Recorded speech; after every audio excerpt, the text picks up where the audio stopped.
Recap in minutes. In today's video, we will be enjoying an action crime thriller film, entitled Accident Man. There will be spoilers ahead, chill out and enjoy.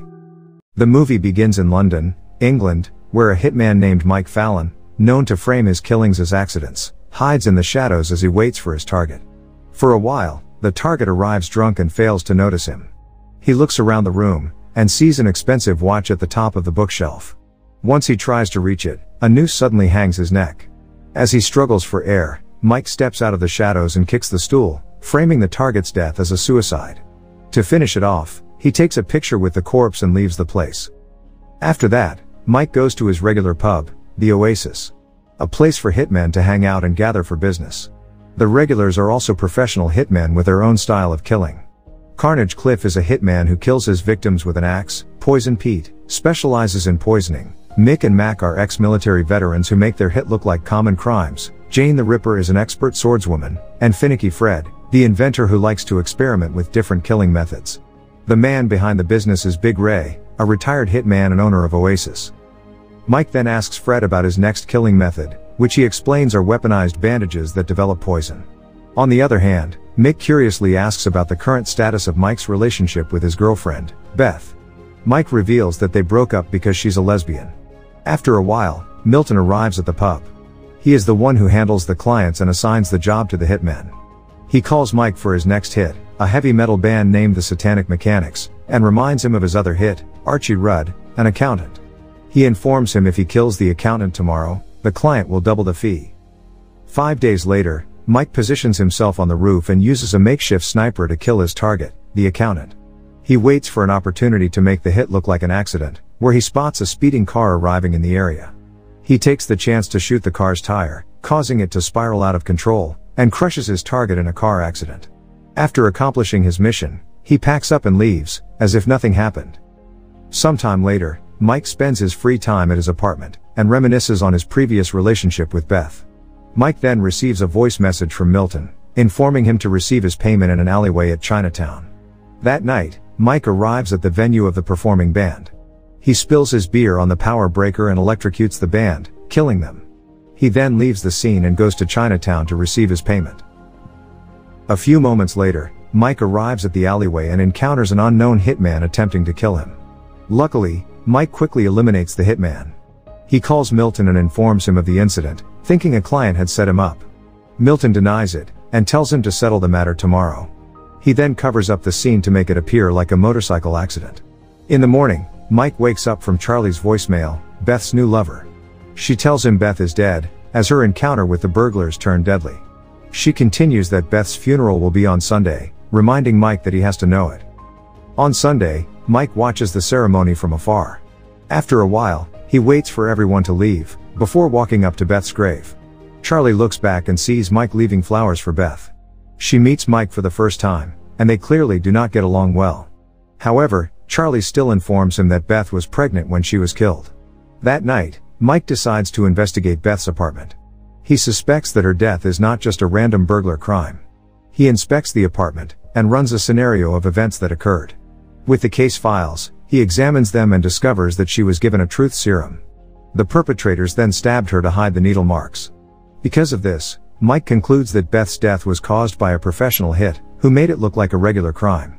He connects the method to that of Mick and Mac. The following day, Mike confronts Mick and Mac, and asks them if they killed Beth. The two deny it, but he insists that evidence suggests it was them, and reveals that she was pregnant.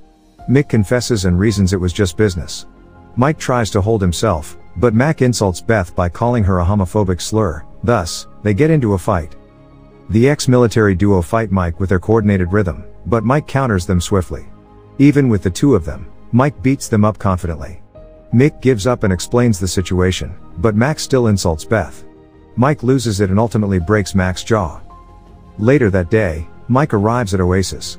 Ray confronts him, and tells him about Mick and Mac's condition. Mike then shares his recent encounter with the hitman who tried to kill him. He asks for the client's name, but Ray firmly reminds him that disclosing information about the client is against the rules. Ray also threatens him to stop what he's doing. The following day, Mike visits Charlie's apartment to find more information about Beth. Charlie refuses to help him, but Mike insists that there is more to Beth's death. She eventually lets him in, and Mike asks her some questions regarding Beth's project, which might be connected to her death. But it inevitably leads to them arguing. Moments later, Cliff invades the place and goes on a rampage. Mike pushes Charlie away as Cliff starts swinging his axe, trying to hit Mike. Luckily, he misses and hits the floorboard, thus, his axe gets stuck. With Cliff unarmed, he kicks Mike instead, and Charlie tries to help by stabbing him with a knife. However, Cliff overpowers them, and corners Mike on a wall as they struggle for the knife. Mike then pushes himself on the wall, which causes them to fall, with Cliff falling on his axe. After that, Mike demands answers from Charlie, seeing that she is probably the next target. She tells him the answers are in Beth's files from her father's hard drive. Mike instructs her to find the information at Beth's parents' house and to not involve the police. Later that day, Mike heads to a massage parlor to find Milton. He sees Fred waiting for a massage and asks where Milton is, but the staff stops him. He knocks them out, and Fred tells him Milton is on the back. At the back of the parlor, Mike finds Milton having a massage. He beats up the staff and pins Milton. He asks him questions about the client, but Milton refuses to answer. Thus, he tortures him with a method called bastonado, hitting Milton's feet with a metal bat. After 3 hits, Milton confesses that the client is an accountant named Leonard Kent. With no more information, Mike knocks him out. Fred stops Mike at the entrance but is smacked by the phone book, leaving Fred unconscious. Mike then receives a call from Charlie, and informs him to meet at a bus stop. Later that night, Ray gathers his hitman to order the execution of Mike, as he is a big threat to his business. He orders them to kill him to protect Mike's target client. He warns them if the client dies, he will kill them. Jane wants to join in killing Mike but is strictly ordered by Ray to protect the client. At the bus stop, Mike and Charlie meet to discuss the information she found. Charlie reveals that Beth investigated an oil company called Hancock Petroleum. Her insider was Archie Rudd, Mike's previous victim, and they plan to expose the company where Leonard Kent worked. Before Mike leaves at the next stop, he takes the evidence and avenges Beth. Meanwhile, at Kent's office, Mike interrogates him while threatening to throw him out the window if he doesn't cooperate. Kent fears for his life and tells him the one who ordered the hit is Atil Zim, a senior executive of the Hancock Corporation. Kent tells him that Zim is currently in London. He then shows him a recorder containing all his calls with the contractor. He attempts to break the recorder to negotiate with him, and Mike agrees to spare his life in exchange for it. Moments later, Mick and Mac break into the office and kills Kent. Mike quickly reacts and uses the table as a cover. Mac throws a grenade to force him out, but Mike quickly kicks the grenade back to them.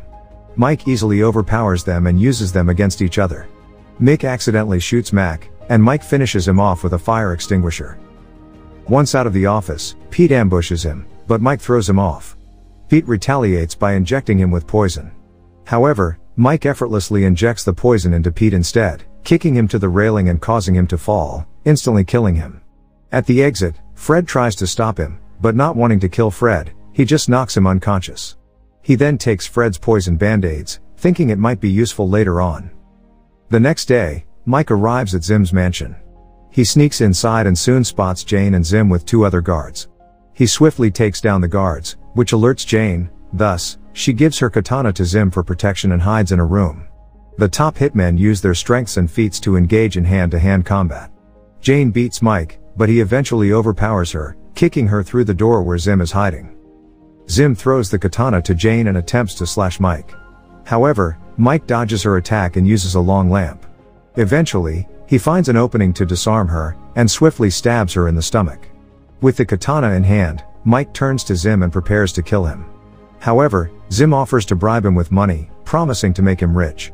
Despite the tempting offer, he thinks of Beth and decapitates him. Back at the Oasis, Mike arrives at the pub holding Jane's katana. Milton suggests calling the team, but Mike cuts him off, saying that the team is no longer available. He reveals that he only spared Fred and Mick. He then shows Jane's katana implying that he killed Zim, and exposes Milton for double-crossing them. Milton firmly denies the accusation, but gets busted when Mike plays the recording revealing his business with Kent. Because of this, Ray beats him up. Milton struggles to stand as he apologizes to Ray. Mike then pretends to sympathize with him, and offers the poison band-aids. Milton, oblivious to the trap, uses them on his bruises. A few seconds later, the poison chokes him, and he dies. After that, Ray remembers the damage Mike caused to his business, thus, he pulls out a shotgun intending to kill him. However, he can't do it, because Mike is like a son to him. He lowers the gun, and tells Mike that he has gone soft. He then orders him never to come back again. As Mike turns to the door, Ray warns him to watch his own back. The movie ends with Mike leaving the oasis to start a new life. Thanks for watching, subscribe for more videos like this, and help the channel grow.